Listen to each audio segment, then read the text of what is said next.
The Hells Angels biker found the little girl bound behind a desert trailer and his answer cut through the wasteland like fire. Hello everyone. Before we begin today's story, I have a small favor to ask. Please hit subscribe and turn on the notification bell so you never miss our channel's new videos. It's quick, free, and the best way to support us in bringing you more dramatic stories. Your support means the world to us. Where are you watching from? Drop your city or country in the comments below. Thank you very much. It was a cold, unforgiving afternoon in the middle of the desert, where the sun hung low over the endless, cracked earth. The kind of heat that could swallow you whole, leaving nothing behind but a lingering memory. Jake Morrison, a veteran of the Hells Angels, had just finished a long ride, his Harley-Davidson growling as it powered down a desolate highway. The wind howled like a warning, the kind that no one ever listens to until it's too late. As Jake rolled through the barren stretch of land, his mind wandered. Thoughts of past rides, old battles fought, and the unspoken rules of the road filled his mind. But then, something caught his eye. Up ahead, there was an old, dilapidated trailer. Rusted metal, broken windows, and the unmistakable scent of abandonment. It looked like the perfect place for someone to disappear, for someone to hide.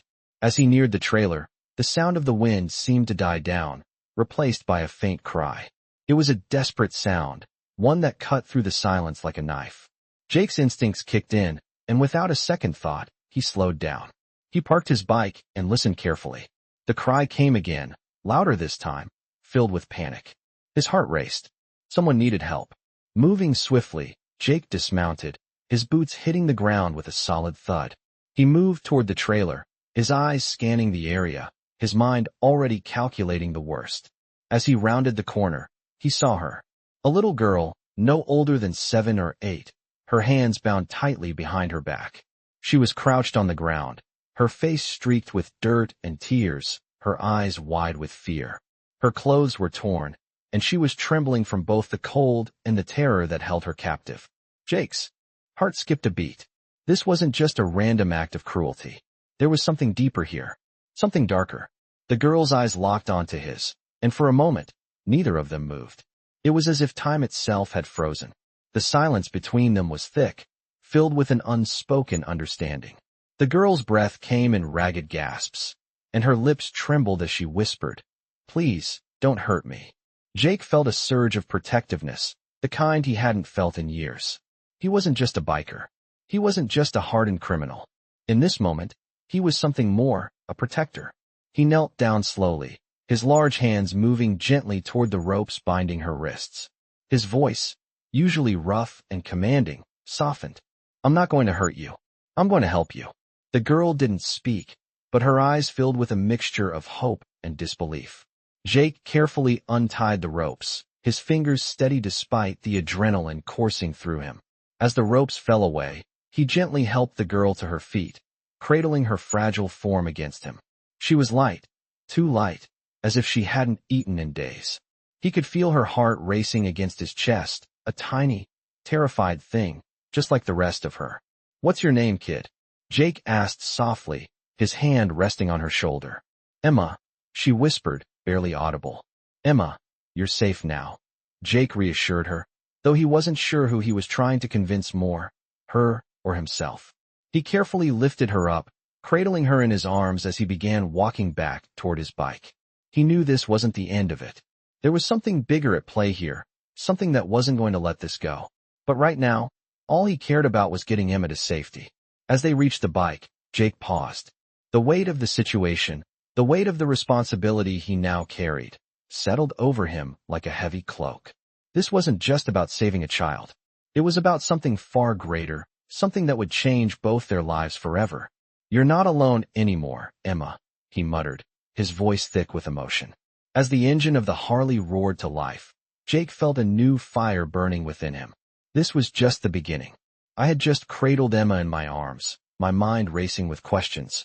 But my body instinctively went to work, lifting her and setting her on the back of my Harley. The bike roared to life beneath me, its engine a comforting hum that steadied my nerves. The desert air bit at my face, but the weight of what had just happened was heavier than any wind could be. I didn't know how long she'd been out here, but it was clear that she hadn't just wandered into this desolate place. Someone had left her, abandoned her, and that thought made my blood run cold. I glanced down at the little girl gripping my jacket, her frail body pressed against mine for warmth and protection. She was still too quiet, too still. She hadn't spoken a word since I found her, her face pale and tear-streaked. Her wide eyes, now staring at the ground below us, held fear. Not just fear from the situation, but something deeper, something that was begging to be understood. I needed answers, and I needed them fast. We didn't talk as I rode. My focus was on getting us both out of this wasteland, away from whatever had led to Emma being left to die in the dirt. As I passed the scattered ruins of old trailers and abandoned homes, I couldn't help but feel the weight of the road pressing in. This wasn't the first time I'd been down a lonely road, but it felt different this time. It felt personal. Emma's small hand tightened on my jacket, pulling me out of my thoughts. "Where are we going?" she asked, her voice shaky, barely above a whisper. I glanced over my shoulder, meeting her fearful eyes through the helmet's mirror. "We're going to a place where you'll be safe. You're not alone anymore," I replied, my voice softer than I intended. She didn't answer, but I could feel the tension in her body loosen just a fraction. That was all I needed for now. I pushed forward, the wind howling in my ears, trying to clear my mind. It was getting darker now, the sun sinking below the horizon. The desert seemed to stretch forever in front of us, an endless sea of sand and dust, and I couldn't shake the feeling that something was following us. Something watching. By the time we made it to the outskirts of the small town where I had my garage, Emma was finally asleep, her small body sagging against mine with the weight of exhaustion. I didn't want to wake her, but I knew we couldn't stay on the road much longer. I parked the bike near the garage, my feet crunching on the gravel as I gently eased her off the bike. The cold night air stung my skin, but it was nothing compared to the chill that was crawling up my spine. I wasn't sure how to deal with this, with her. My world had never been about saving kids or playing the hero. It was about survival, about making it through another day. But something about Emma, about the way she trusted me even when she shouldn't, made me feel like I had to do something different this time. I carried her inside the garage, setting her down on the couch in the small office area where I worked. The smell of motor oil and metal filled the air, a familiar scent that usually calmed me, but now, it did nothing to ease the tension knotting in my stomach. She was still sleeping, but I couldn't rest. I had to figure out what to do next. I knew I couldn't leave her here. Not like this. Not without knowing who had done this to her. The silence in the garage felt oppressive as I moved around, trying to gather my thoughts. I could hear her soft breathing in the background, a steady reminder of the fragile trust she had placed in me. I had to make it right. I walked to the back of the garage where the tools were scattered across the workbench, a haphazard collection of memories from my years of writing. I couldn't shake the feeling that the answers I needed were out there somewhere, and I wasn't going to stop until I found them. But before I could get very far, I heard a noise outside. The sound of a motorcycle engine, distant but growing louder. I froze. This was it. The moment I had been dreading. I couldn't let anyone know Emma was here. Not yet. Not until I knew what had happened. My heart raced as I moved to the window, peering out cautiously. The figure approaching was familiar, but I couldn't make out any details in the dim light. I knew one thing, though, whoever it was wasn't here to be a friend. I backed away from the window, my hand resting on the gun I kept close. I had to think fast. Emma stirred on the couch behind me, her eyes fluttering open. "What's happening?" she whispered, her voice fragile, scared. "Stay here," I whispered back, my voice barely audible. "Stay hidden." I couldn't risk anyone finding her now. I had to protect her. Whatever came next, I wasn't going to let anyone hurt her again. I stood by the window, my heart pounding as the motorcycle outside grew louder. The engine roared like a beast, sending a chill up my spine. I had to protect Emma. I couldn't let anyone find her. The figure approaching wasn't one I recognized, but I knew all too well what this meant. A part of me told me to run, to leave with Emma before whoever it was got too close, but that wasn't an option anymore. I had a responsibility now. Emma's small form shifted on the couch behind me, the blanket she was wrapped in falling slightly as she stirred. I could hear her soft breathing, still shallow and unsure, as if she was trying to make sense of the world around her. I glanced back at her and quietly moved toward the door. I couldn't let her get involved in this. I had to handle it, whatever it was. My boots creaked on the worn floorboards of the garage as I stepped out into the cold night air. The figure on the motorcycle was almost here. My mind raced, thinking of all the scenarios I'd been through in my life. None of them prepared me for this. I reached down and pulled the handle of the gun I kept hidden in my jacket, fingers brushing against the cold steel. I wasn't sure if I was ready to use it, but I couldn't take any chances. As the bike pulled up, the rider dismounted.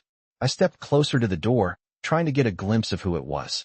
My breath caught when I saw the leather vest, the unmistakable patches of the Hells Angels. This wasn't just any random rider.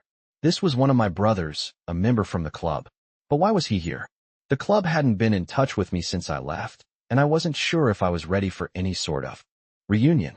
I stayed low, hoping the shadow of the night would keep me hidden. The sound of boots crunching on gravel made my heart race. The man stopped at the edge of the garage, looking around like he was searching for something. Jake! His voice was low but familiar. My instincts kicked in, and I stepped back, the door almost closing behind me. Jake Morrison. The voice repeated, now with a hint of frustration.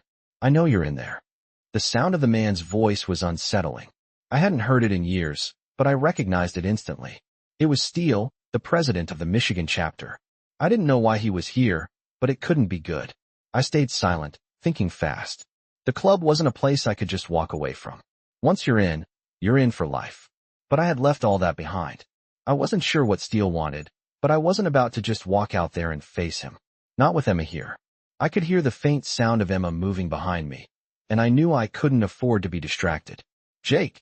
Steele's voice raised slightly, now tinged with urgency. We need to talk. I gripped the gun tighter, but my mind wasn't on it. It was on Emma. I couldn't let her see any of this. I couldn't let anyone bring her into my old world. I had promised her safety. What the hell are you doing here, Steele? I muttered to myself. I knew this day would come. The day I had to deal with the past I'd left behind. The past I thought I could outrun. But that was before Emma. The sound of a loud knock on the door brought me back to reality. I took one last look at Emma, who had woken up and was now standing at the doorway, her small face filled with confusion. Jake? She whispered softly, looking past me at the door. Who's there?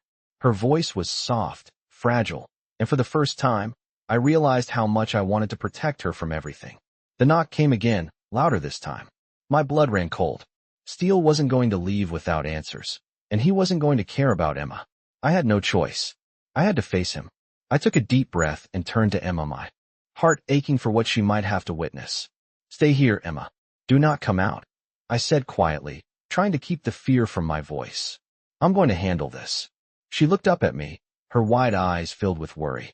Jake, I'm scared, she said, her voice barely above a whisper. I felt like a coward for leaving her behind, but I had no choice.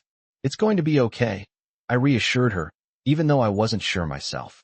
I stepped toward the door, my hand reaching for the handle. The world outside was calling me back, but I wasn't sure if I was ready to go back to that life. As I opened the door, I was met by the face of Steele, standing in the cold with his arms crossed. You left the club, he said, his voice like gravel. But the club doesn't leave you. His words hit harder than any punch I had ever taken. And just like that, I knew my past had found me. But I wasn't going back. Not now. Not with Emma in the picture. I wasn't that man anymore. Not the man who would walk away from family for a second time. The question was, would the club let me stay out? I stood face to face with Steele, the weight of his gaze pressing down on me like 1,000 pounds.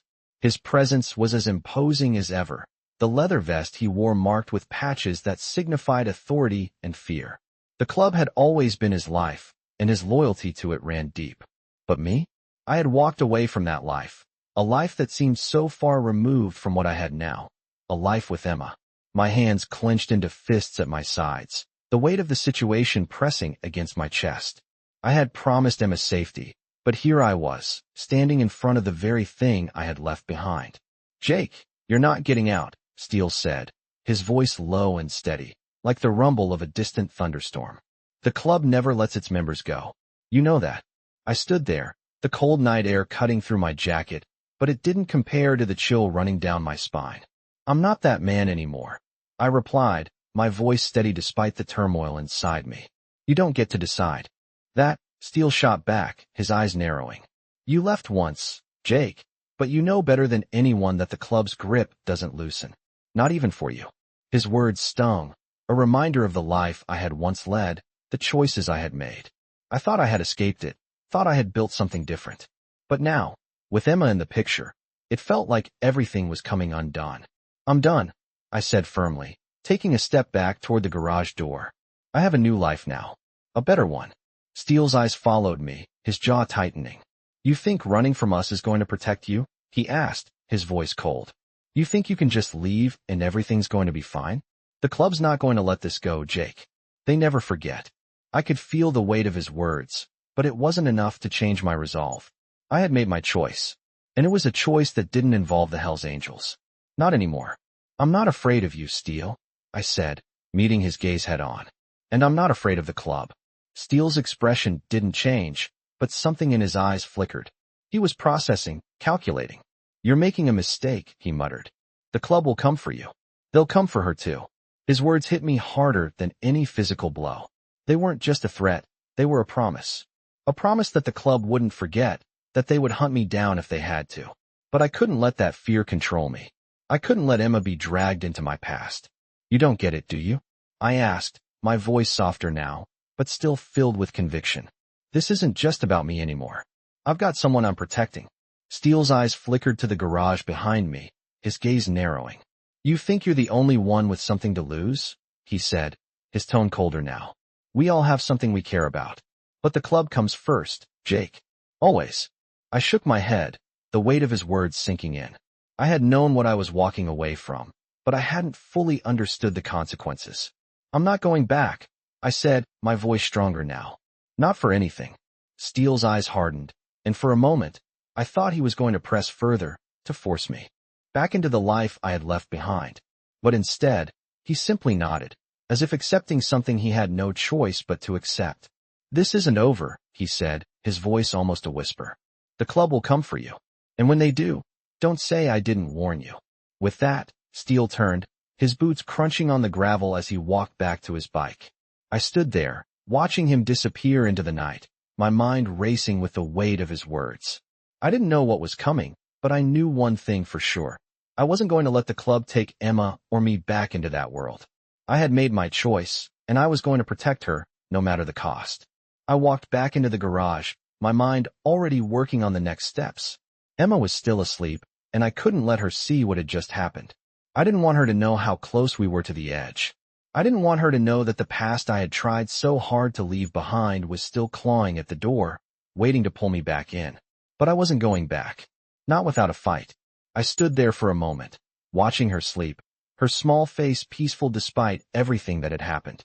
I had promised to protect her, and that was exactly what I was going to do. The world outside could wait.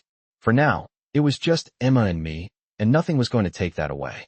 I had no idea how long I stood there, the echo of Steele's words still ringing in my ears. His warning was clear, but my resolve was even clearer. I couldn't go back. Not for anyone. Not for the Hells Angels. Not for anyone from that life. The garage was silent, and in that silence, I could feel the weight of every decision I'd made. The choices I had to face now were more than just mine. They were Emma's too. I turned to her, still curled up on the couch where I'd left her. The innocence of her sleep was a stark contrast to the chaos brewing just outside. I had promised her safety, and that was something I wasn't about to break. I moved quietly toward her, my heart heavy with everything that had happened, and everything that was about to come. She stirred slightly as I approached, her small form shifting beneath the worn blanket. She looked so fragile, and I couldn't help but feel a surge of protectiveness. Emma, I whispered softly, kneeling beside her. Her eyes fluttered open, still groggy, and for a moment, she just looked at me, as if trying to make sense of where she was and what was happening.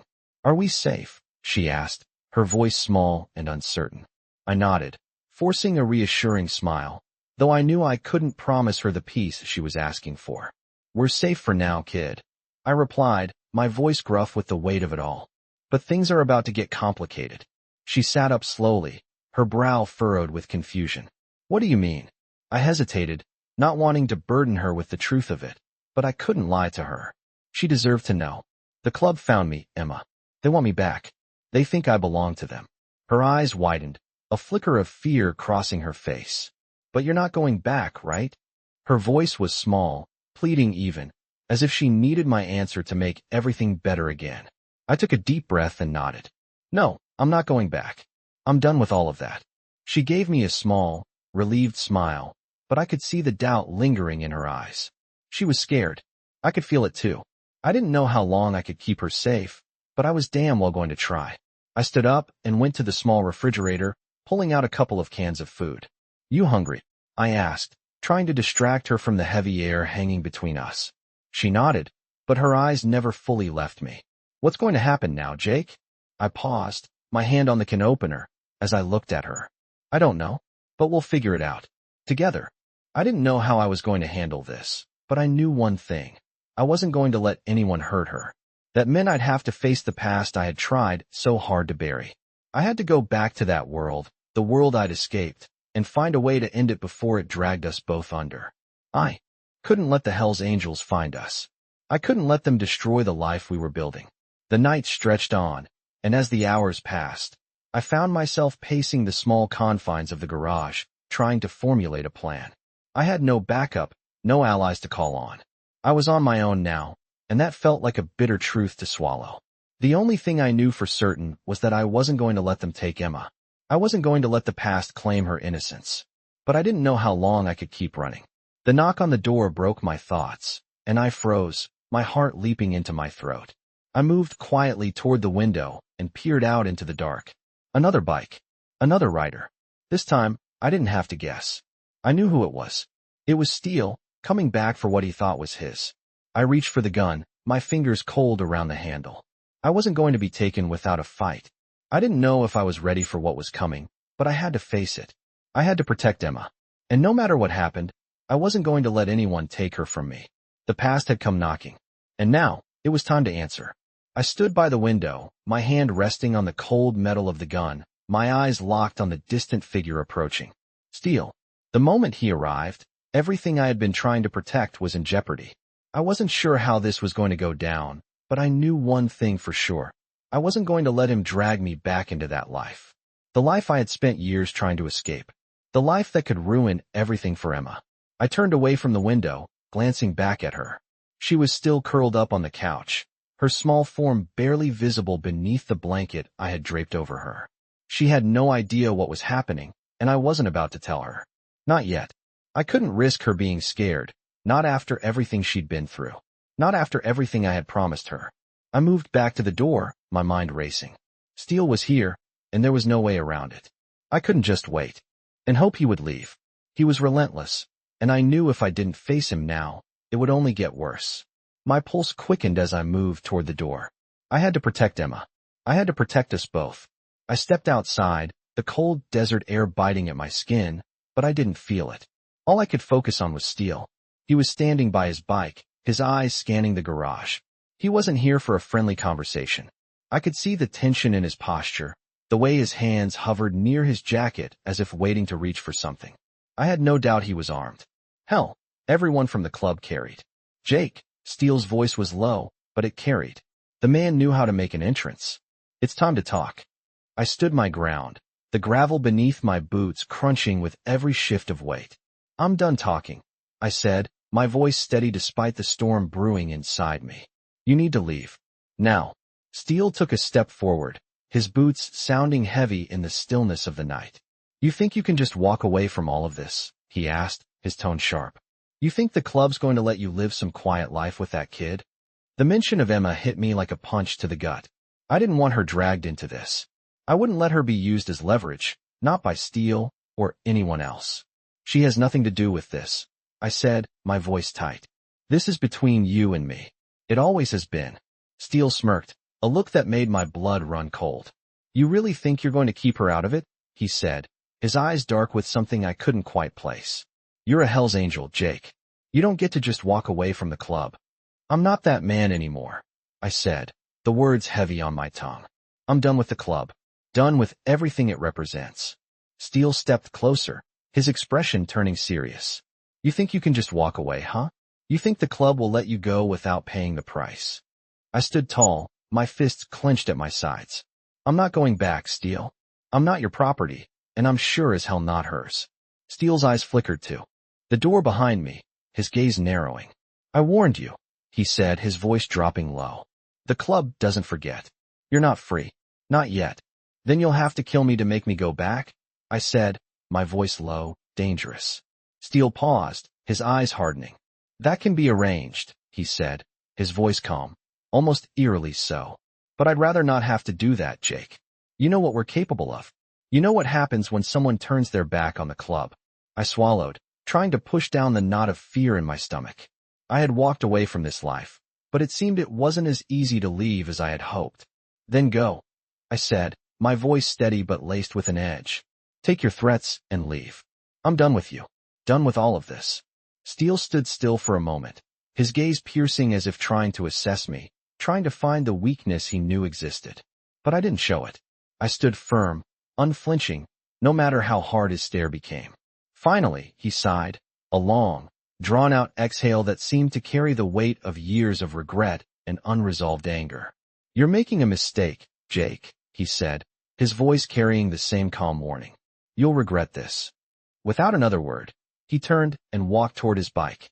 I stayed where I was, watching him leave, the tension in my body slowly unwinding. But I knew this wasn't over. It couldn't be. Not with the club in the picture. I walked back into the garage, my mind still racing. Emma was standing by the door, her small form barely visible in the dim light. Her eyes were wide, filled with fear and confusion. Jake, she whispered, her voice trembling. What's going to happen now? I stopped in my tracks, the weight of her gaze making my heart heavy. I couldn't lie to her. I couldn't promise her everything would be okay. Not when I knew the storm that was coming. We're going to be okay, Emma, I said softly, walking toward her. But things are about to get harder. We have to be strong. Together. She nodded slowly, her small hand reaching for mine. In that moment, I knew there was nothing I wouldn't do to protect her. I wasn't going back. Not for anyone. I stood by the door, my hand still gripping the handle as I listened to the sound of Steele's bike fade into the night. My heart was still racing, the tension in the air thick enough to suffocate. But now, with him gone, I could finally focus on what mattered. I turned slowly to face Emma, who was still standing there, her small form silhouetted against the dim light. Her eyes were filled with confusion, but I could see the fear lingering just beneath the surface. She didn't understand everything, but she understood enough. Jake, she said softly, her voice barely a whisper. Are we safe now? I took a deep breath, trying to steady myself. I had to be strong for her. For now, I said, though I didn't believe it myself. I couldn't make any promises. Not with the club out there, not with Steele still out there. But I wasn't going to let her see that. I wasn't going to let her see how close we were to the edge. I walked toward her, my boots heavy on the concrete floor. Listen to me, Emma, I said, crouching down so I was at her level. You're safe here, but things are going to get harder. The club isn't going to let this go. She looked at me, her small face filled with worry. What's the club? She asked, her voice innocent. I sighed, rubbing my hand over my face. The Hell's Angels, I said quietly. They were part of my life before. I thought I could leave it all behind, but it's not that easy. They don't just let you go. Her brow furrowed as she processed my words. But you left them, right? You don't have to go back. I nodded, my heart aching. I'm not going back, Emma. I'm not that man anymore. But that doesn't mean they won't come after me. They'll come after both of us. Her eyes widened, and I could see the fear creep into her expression. But then she did something that shocked me. She took a step toward me, her small hand reaching out to touch mine. We'll be okay, right? She asked, her voice full of hope. I swallowed hard, trying to push the lump in my throat away. I'll make sure we are, I said, my voice rough. I meant it. I would protect her at all costs. I had to. You're not alone, Emma. I continued, my hand gently squeezing hers. I'll always be here for you. We'll get through this together. She nodded, her grip tightening on my hand as if she was trying to hold on to that promise, onto the safety I had given her. But I knew, deep down, that the world I had left behind was still chasing us. And the more I tried to protect her from it, the closer it seemed to get. I glanced out the small window of the garage, my eyes scanning the dark horizon. The night was quiet, but I knew that wouldn't last long. The club would be looking for me, looking for answers. And they wouldn't stop until they got them. We need to leave, I said suddenly, the words hanging in the air like a threat. Emma looked up at me, her eyes wide with confusion. Leave? Where? I didn't have an answer for her. I didn't know where we could go, but I knew we couldn't stay here. Not with Steele knowing where we were. Somewhere safe, I replied, my mind racing. We can't stay here. Not with the club in the picture. I turned to grab a few things, anything that could get us by for a while. But as I moved through the clutter of the garage, I couldn't shake the feeling that we were running out of time. I didn't know how long we had before the club found us, but I couldn't wait to find out. Come on, Emma, I said, turning back to her. We need to go now? We'll figure it out as we go. She nodded, standing up and following me, her small steps quick and uncertain as she walked beside me. The uncertainty in her eyes mirrored my own. We didn't know what was coming, but I had to be strong for her. I had to keep us moving forward, even if I didn't know where we were going. I glanced one last time at the garage, the place that had become our temporary haven. It wasn't safe anymore. And with that thought, I led Emma out into the night, into a world where safety was a luxury neither of us could afford. As we stepped outside, the weight of the unknown pressing down on us, I made a vow to myself. No matter what happened, I would keep her safe. I wouldn't let anyone or anything take her from me. Not again. I walked briskly through the dark streets, the weight of the bag on my shoulder heavy with the few belongings I could grab in a rush. The cold air cut through my jacket as Emma followed closely behind me, her small footsteps barely audible on the gravel road. I kept my eyes ahead, scanning the area, but the sense of urgency and danger pressed down on me, a constant reminder that the Hell's Angels were never far away. I had to get Emma out of here. We couldn't stay in one place for too long. Steele's warning echoed in my head. The club doesn't forget. My hand instinctively brushed the handle of the gun tucked into my waistband, but I couldn't let that be the only thing I relied on. I had to keep thinking ahead. Jake! Emma's voice broke the silence. She had been quiet for most of the walk, but her small voice always seemed to cut through the tension, reminding me of what I was fighting for. I turned to look at her, forcing a smile despite the weight on my chest. We're almost there, I said, trying to sound more confident than I felt. Emma frowned slightly, her brow furrowed with concern.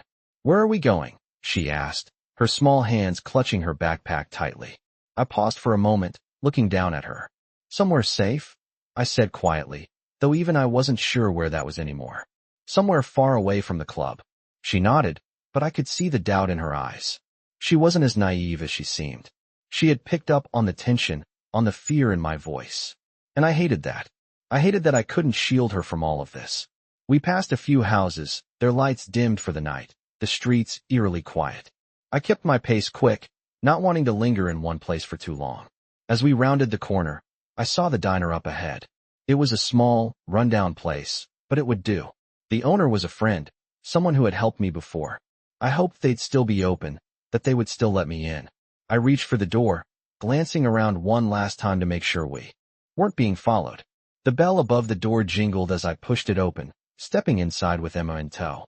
The warm air of the diner hit me, and I breathed a sigh of relief. At least here, we could breathe for a moment. The diner was empty except for the waitress behind the counter, an older woman with short gray hair and tired eyes. She looked up as we entered, her gaze softening when she saw Emma. Jake, she said, her voice warm but cautious. What are you doing here at this hour? I gave her a tight smile, stepping further inside. Just passing through, I said. We need a place to lay low for a while. She raised an eyebrow but said nothing, simply nodding and motioning for us to sit. Go ahead and take a seat. I'll make you something warm. I nodded in thanks, leading Emma to a booth in the corner. She slid in beside me, her eyes still filled with worry. Jake, are we really safe here? She asked, her voice trembling slightly. I glanced at her, my heart breaking. For now, Emma, I said, trying to reassure her. We're safe for now. I could feel the weight of the promise in my chest. I couldn't guarantee that, but I had to give her something to hold on to. I couldn't let her see the fear that was slowly eating away at me. The waitress brought over 2 cups of hot coffee and a plate of pancakes, setting them down in front of us with a small smile. You know, she said, leaning against the counter.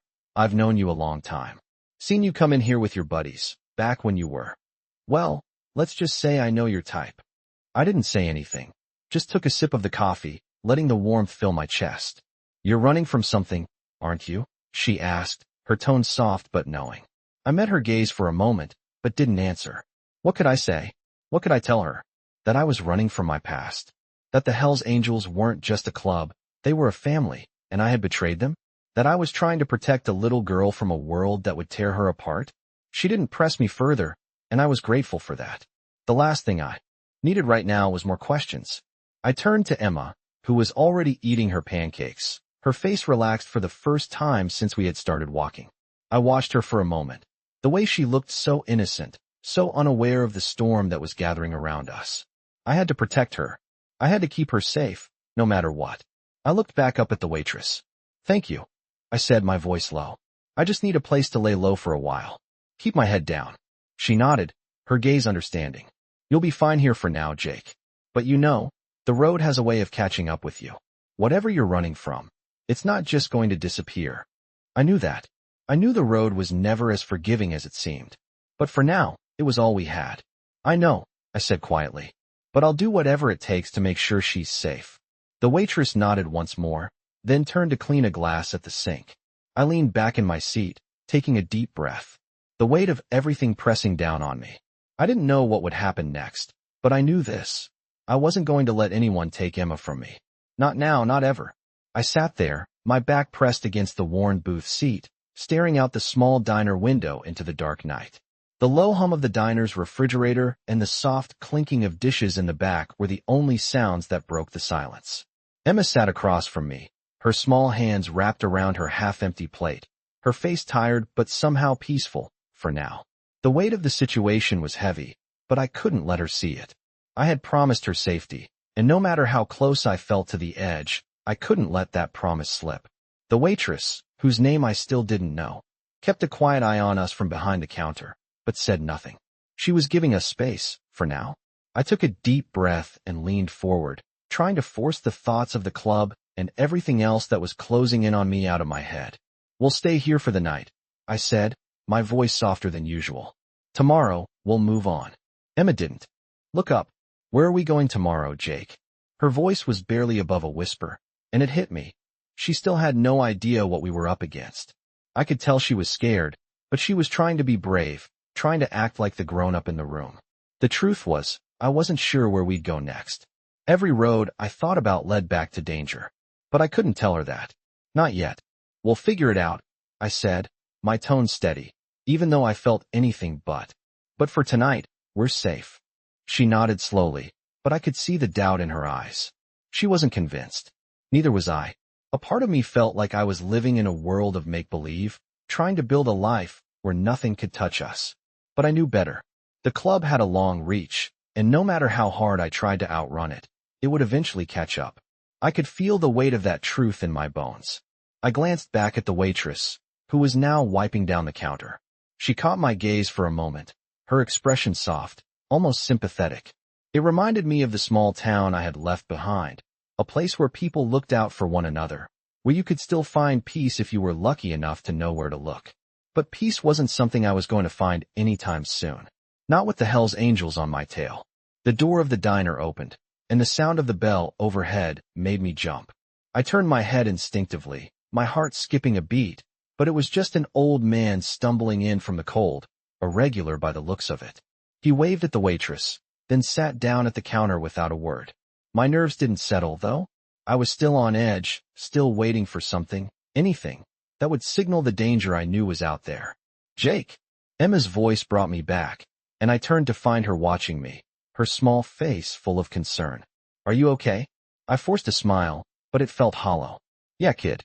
I'm fine." I couldn't let her see how much this was eating at me. I had to stay strong for her, even when I wasn't sure how much longer I could keep running. The waitress came over and refilled our cups, a gesture so simple, yet it felt like a lifeline in that moment. I took the cup and sipped it, the warmth sliding down my throat, but it did nothing to ease the cold that had settled in my chest.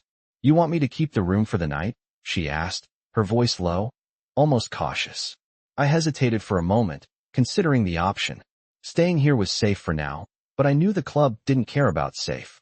They would find us eventually, but it would give us a few more hours, a few more moments to breathe.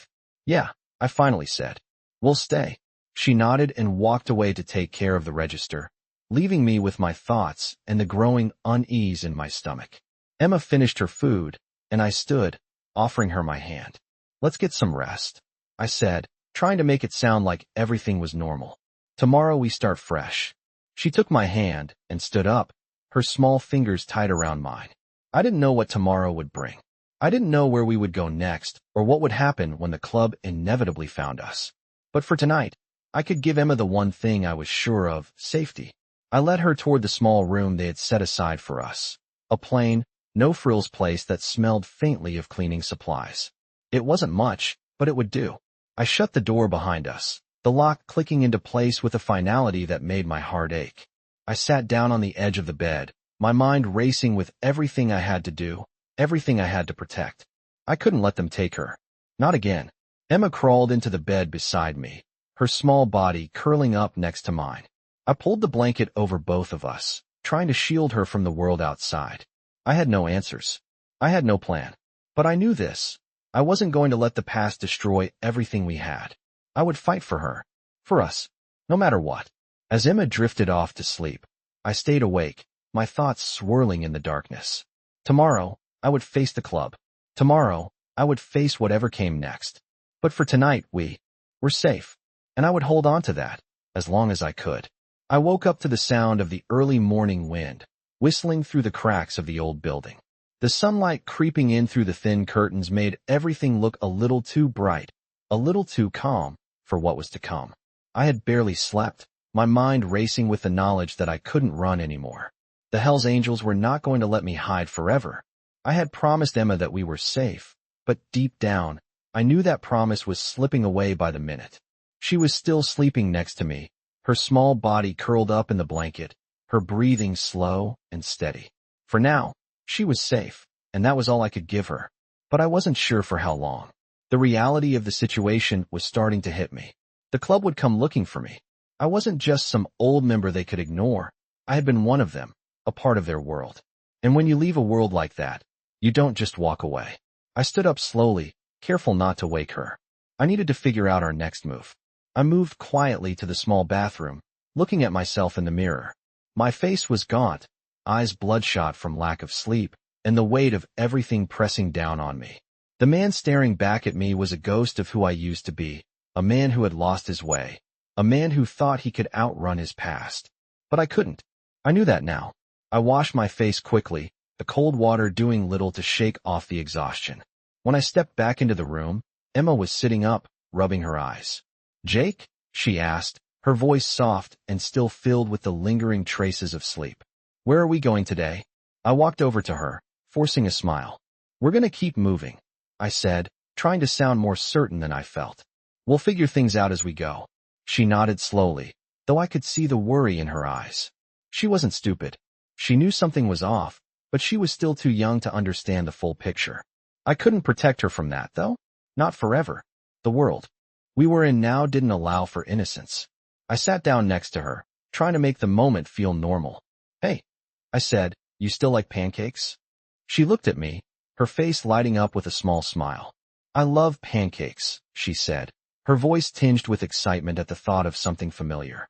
I chuckled softly, the sound foreign to me. It had been a long time since I had anything to laugh about. "All right then," I said, standing up. "We're going to get some pancakes, and then we're going to figure out what's next." I couldn't give her the life she deserved. I couldn't give her the future I wanted for her. But maybe, just maybe, I could give her today. That's all I had. And I was going to protect it. We left the room quietly, not wanting to draw attention. I kept my eyes peeled as we made our way out to the street. The town was still quiet, most of the shops closed, the streets empty except for the occasional car passing by. I didn't like the silence. It felt wrong, like something was coming. Emma walked beside me, her hand gripping mine a little tighter than usual, as if she could feel it too. We reached the small diner down the street, the same place we had been last night. The door jingled as we walked in, and the familiar smell of coffee and pancakes filled the air. It was quiet, just the waitress and one or two other patrons scattered at tables. I led Emma to the counter, where the waitress gave us a nod and a smile. "Back again," she said, her voice light. I nodded, trying to keep things casual. "Yeah, just a quick stop before we head out." She nodded, and set a couple of menus down in front of us. Same as last night. I glanced at Emma, who was already looking at the pancakes on the menu with wide eyes. Yeah, that works, I said. The waitress turned to walk away, but I stopped her. Actually, I said, my voice a little quieter, you wouldn't happen to know if there's a bus station or somewhere out of town, would you? She looked at me for a moment, then shrugged. There's a station a few miles out of town. Buses run in and out, though they don't go often. You looking to leave? I hesitated, unsure how much I should say. Yeah, I said finally. I think we need to get out of here. She nodded, her expression softening. All right, well, you'll find it out by the highway. Just be careful, all right? I will, I said, offering her a small smile before she turned to get our food. I sat back down next to Emma, who was still looking around with curiosity, probably trying to make sense of everything. She didn't understand the danger, and I wasn't about to explain it to her. She was just a kid. I wasn't going to let her see how close the club was to finding us, to finding me. We'll get through this, Emma, I said, reaching over and squeezing her hand. I promise. She smiled up at me, her trust in me as absolute as ever. And for a moment, I almost believed that everything was going to be okay. But deep down, I knew better. The Hell's Angels were coming for me, and they weren't going to stop until they got what they wanted. The question was, how long could I keep Emma safe before they found us? I sat at the counter, my hands wrapped around the warm cup of coffee the waitress had brought, but I didn't taste it. The weight of the last few days hung heavily on me, and every sip seemed to slip right through me, offering no comfort. Emma was sitting beside me, her legs dangling from the stool, absent-mindedly playing with the edge of the menu. Her small fingers twisted the paper, her eyes focused on the simple task, but I could see the unease beneath her calm expression. She didn't fully understand what was going on, but I could feel her tension. She could sense the danger. I knew it, and I hated that I couldn't shield her from the world I had brought her into. The waitress brought over a plate of pancakes for Emma, and I managed a weak smile, hoping it would give her some sense of normalcy. She dug in, her eyes lighting up at the simple pleasure of food, and for a moment, I allowed myself to relax. But I knew it wouldn't last. The moment we left here, everything would be uncertain again. The diner had been quiet when we first arrived, but now, the door opened with a soft jingle, and a few more people filed in, taking seats at the booths. A man, tall and broad-shouldered, walked in with a cap pulled low over his face, but I recognized him immediately. It was one of Steele's guys. The familiar dread crept up my spine. I didn't know how he had found us, but I knew that this wasn't just a coincidence. I glanced at Emma, who was too busy eating to notice anything. I stood up quickly, my pulse racing. I had to act fast. I moved toward the back door, trying to stay casual, my eyes flicking over my shoulder to see if anyone was watching. The man at the counter hadn't noticed me yet, and the waitress was focused on taking another order. I couldn't take any chances. As I reached for the door handle, a voice called from behind me. Leaving so soon, Jake? I froze, my hand hovering just above the door. It was the guy, and now I could see his face clearly. He wasn't alone. There were two others, standing just behind him, all three of them dressed in the unmistakable leather vests of the Hell's Angels. My heart hammered in my chest. I turned slowly, meeting the eyes of the man who had spoken. His grin was wide, unsettling. "We've been looking for you," he said, his voice low and smooth, like he was savoring the moment. "You think you can just disappear and leave all that behind? It doesn't work like that, Jake."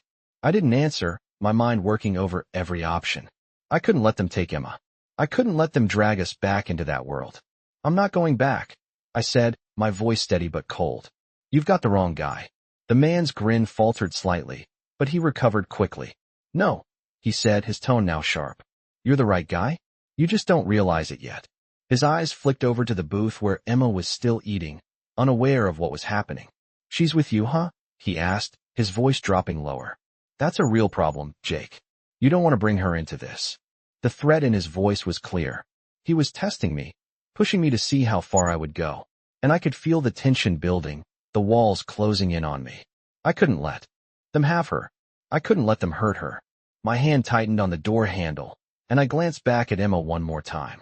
She was still oblivious, her eyes bright, the innocence of childhood still hanging on her, even in the middle of all this chaos. "Stay away from her," I growled, my voice thick with warning. The man smirked again, this time his eyes narrowing. You really think you can protect her from this world, Jake? He said, stepping closer.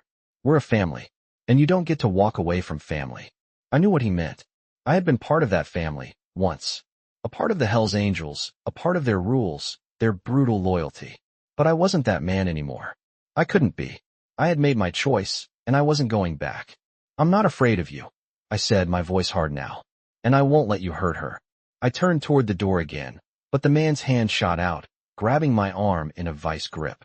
You don't have a choice, he said, his voice cold, his grip tightening.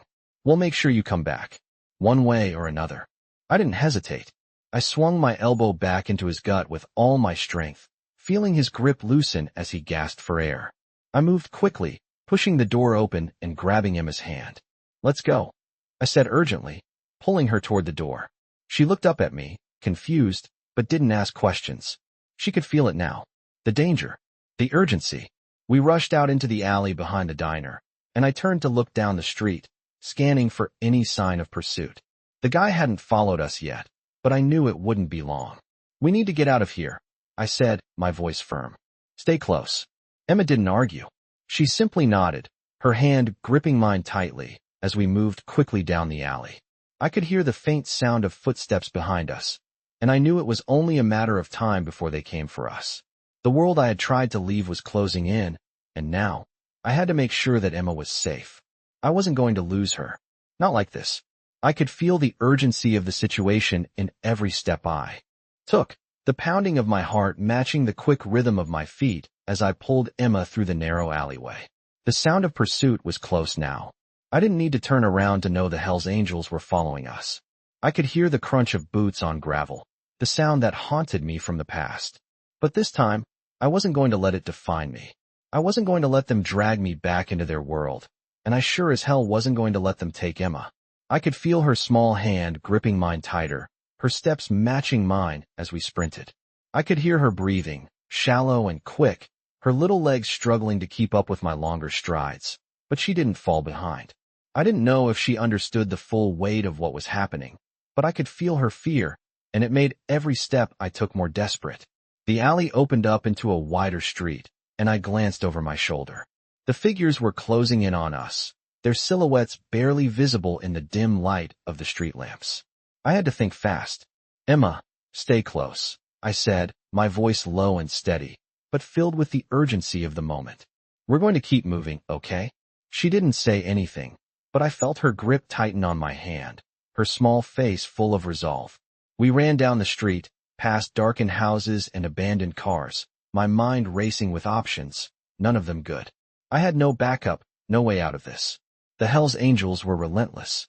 They wouldn't stop until they had me, and if they had me, they would have Emma too. I couldn't let that happen. Up ahead, I spotted a row of parked cars near a corner. Without thinking, I pulled Emma towards them, ducking down between the cars, trying to disappear into the shadows. I pushed us behind one of the vehicles, my body tense with the need to stay still, stay hidden. I could hear them now, their footsteps growing closer, the sound of their voices muffled by the walls of the cars. Where the hell did they go? One of them growled, frustration clear in his voice. We know they can't have gone far. We'll find them. Another voice said, more calmly. Jake's not gonna run far. He never does. My stomach twisted. They knew me too well. I had never been the type to run for long. But this time, running wasn't about me. It was about Emma. And I couldn't let them take her. I turned to Emma, who was crouched down beside me, her wide eyes reflecting the fear she was trying to hide. Stay quiet, all right? I whispered, my hand still gripping hers. Don't make a sound. She nodded, her face pale but determined. I could see the fear in her eyes, but she was trying to be brave. I wasn't sure how long we stayed there, crouched behind the cars, listening to the voices of the men searching for us. Each minute felt like an eternity. The night was silent except for their footsteps, their occasional muttered curses, and the sound of my own breath, shallow and quick.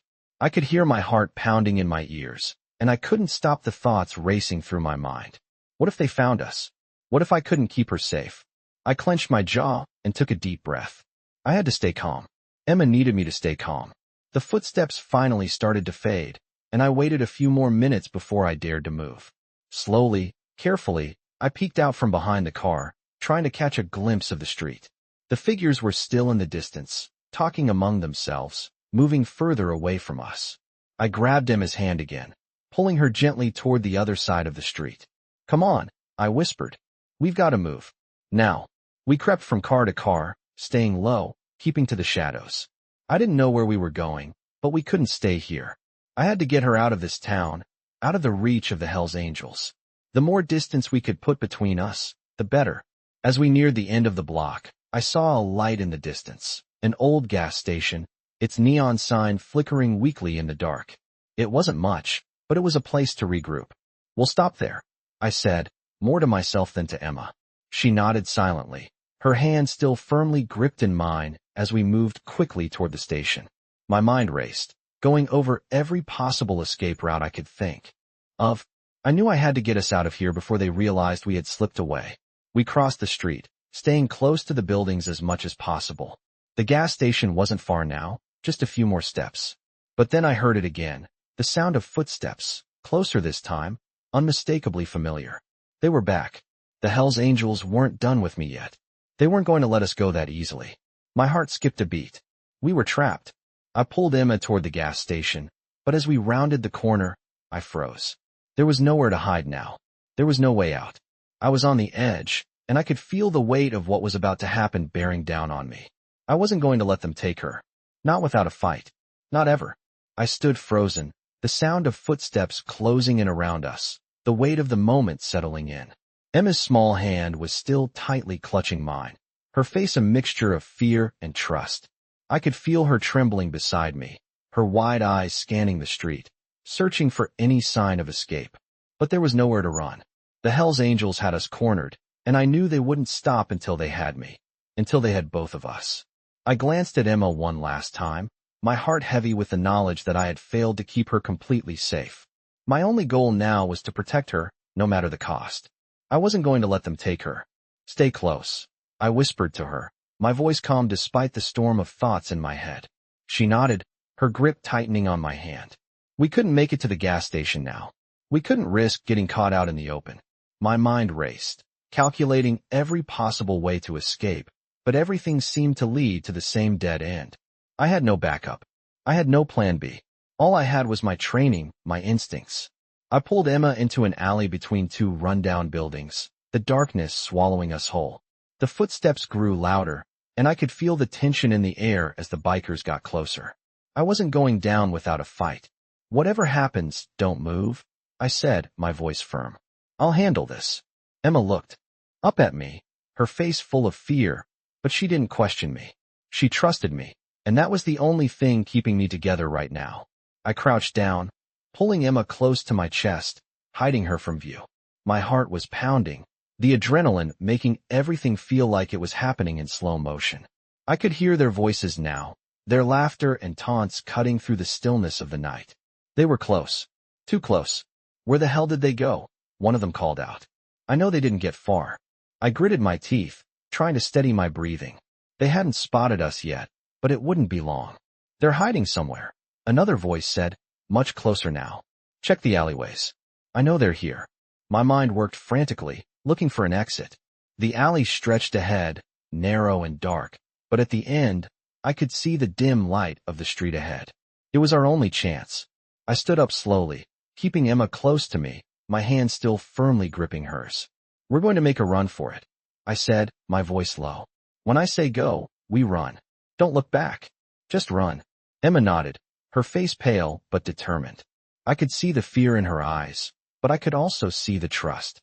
She believed in me. That was the only thing I had left. "Go," I shouted, and we sprinted out of the alley. The sound of footsteps behind us grew louder, but I pushed Emma forward, my legs moving faster than they ever had before. We could hear the bikers shouting, their voices growing more frantic as they realized we were getting away. But we couldn't stop.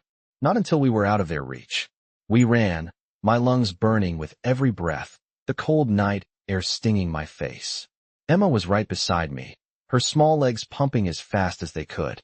I didn't dare look behind me, but I could feel them gaining on us, feel their presence closing in. We were almost at the street. Just a few more steps, and we would be free. But then, out of nowhere, a bike roared into view, blocking our path. I skidded to a stop, my heart racing, as the biker dismounted, his leather vest glinting in the dim light. I didn't know who he was, but I knew that look. He was one of them. "Where do you think you're going, Jake?" he sneered, his voice filled with contempt. I stepped in front of Emma, my body a shield between her and him.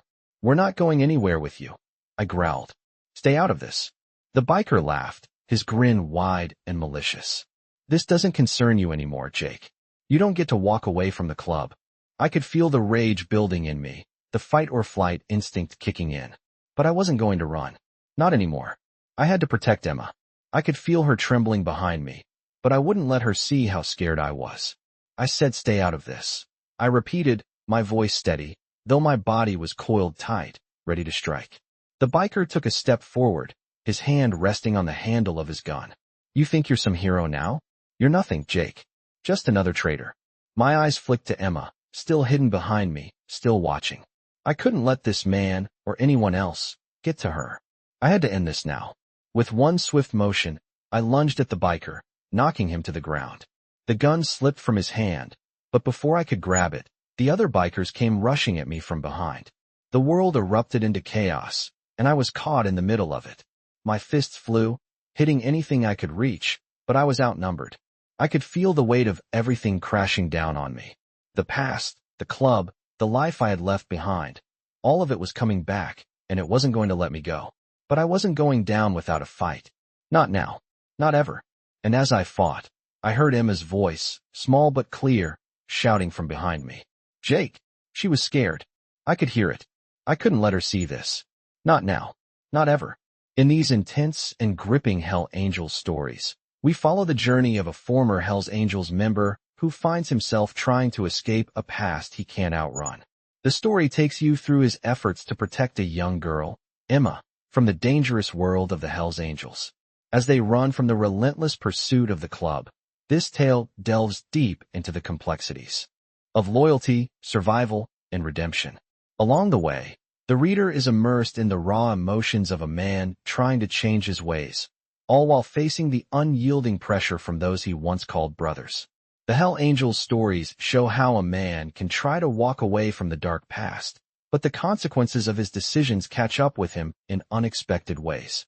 In these stories, survival comes at a cost, and no one is truly free from the shadows of their former life.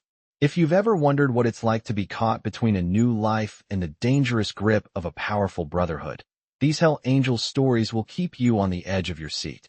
The journey is filled with action, suspense, and deep emotional conflict as the characters struggle to find their way out of a world that refuses to let them go.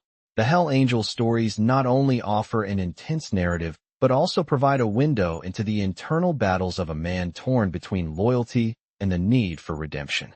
As the story unfolds, you'll be captivated by the twists and turns, leading to an unforgettable conclusion that proves just how far someone will go to protect what they love. Get ready for a wild ride through the dark and dangerous world of the Hells Angels, where loyalty, betrayal, and survival are always on the line.